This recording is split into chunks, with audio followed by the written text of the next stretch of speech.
আসসালামু আলাইকুম ওয়া রাহমাতুল্লাহি ওয়া বারাকাতুহু।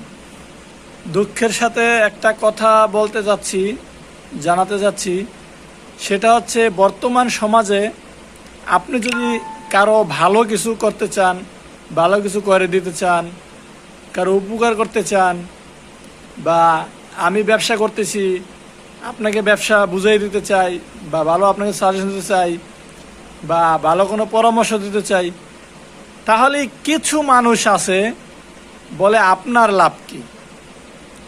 আরে ভাই, আমার লাভ কি এইটা জেনে বা এটা বোঝার তো আপনার প্রয়োজন নেই। আমার দ্বারা আপনি লাভবান হচ্ছেন কিনা, আপনি উপকৃত হচ্ছেন কিনা, আপনার সেইটা দেখা উচিত।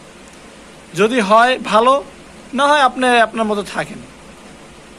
প্রত্যেকটা মানুষই কোনো না কোনো লাভ আছে, হয় আল্লাহর সন্তুষ্টির জন্য, নাহলে দুনিয়ার লাভবান হওয়ার জন্য।